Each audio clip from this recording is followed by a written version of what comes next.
Boats represent freedom, adventure, and escape. But one of the most dangerous emergencies you can face on board isn't a storm or grounding, it's fire. A fire at sea behaves very differently than a fire on land. You're surrounded by fuel, limited on escape routes, often far from emergency services, and once a fire takes hold, the outcome can be catastrophic. In this video, we're going to take a look at fire on board. Most importantly, how to prevent fire and what to do if you have one.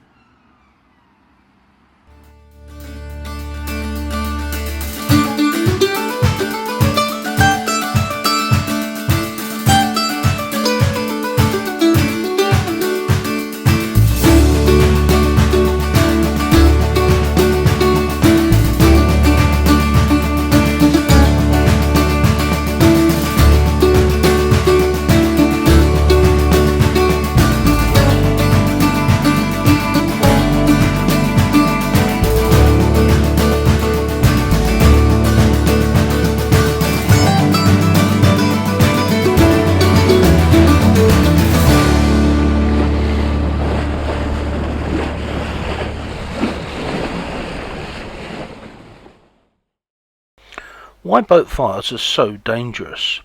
On land, if there's a fire, you can usually step outside, or at very least run away. On a boat, your options are put it out or abandon ship. Fire spreads faster on boats because of the confined spaces cause a heat trap.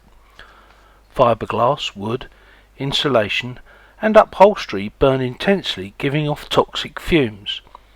Fuel tanks, batteries, wiring are often nearby. Most boat fires start small, but they escalate incredibly fast. Main causes of boat fires. Number 1. Electrical faults. This is the leading cause. Electrical issues are the number 1 cause of boat fires.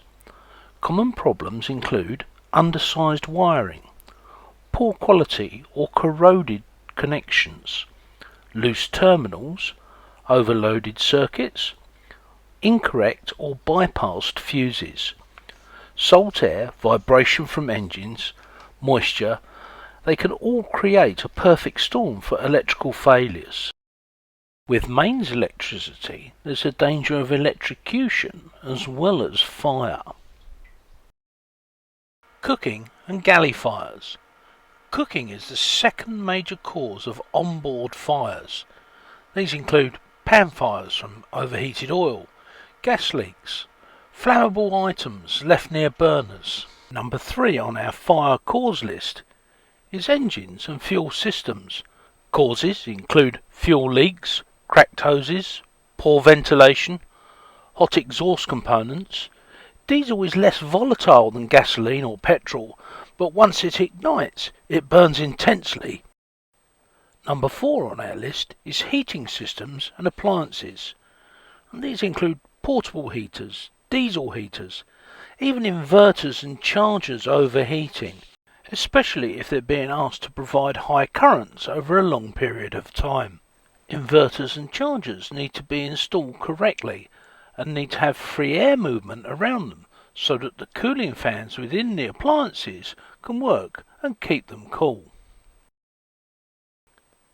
Okay, let's look at types of fire, but before we do that, let's go to something we've mentioned before. This is the fire triangle. In order to have a fire, you must have all 3 of the things within the triangle. That is, heat, fuel, and oxygen. If you take away any one of these 3 elements, the fire will no longer be a fire. We'll talk more about the fire triangle a bit later. So let's look at types of fire on a boat. Understanding fire classes is critical. Using the wrong extinguisher can make things very much worse. Let's look at Class A, solid materials. And these would include, but are not limited to, wood, paper, fabrics and upholstery. And as we said earlier, these are all very common on boats.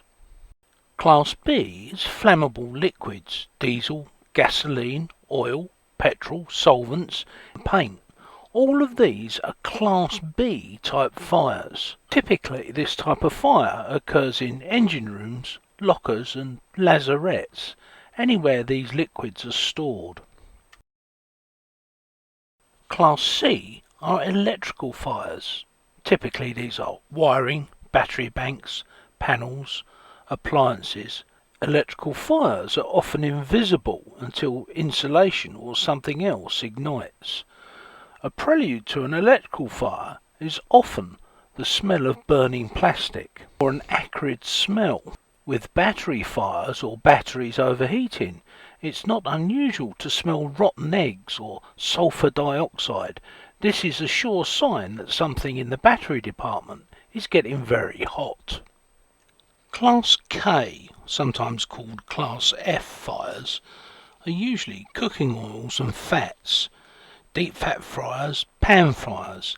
It's extremely dangerous to use water on this type of fire. Let's look at fire extinguishers on board. 1. Dry powder. The pros are it works on type A, B and C fires. It's relatively inexpensive and it's effective knockdown. The cons are it creates a blinding powder cloud. It's corrosive to electronics and very messy to clean up. They're very common on boats, but they're not always ideal. 2. CO2 or carbon dioxide. The pros are it's excellent for electrical fires and there's no residue. The cons are it has a limited cooling effect. It's dangerous in confined spaces and fires can reignite once the CO2 has dissipated. They are best for engine rooms and electrical panels, provided that they're used properly. 3. Foam, or AFFF.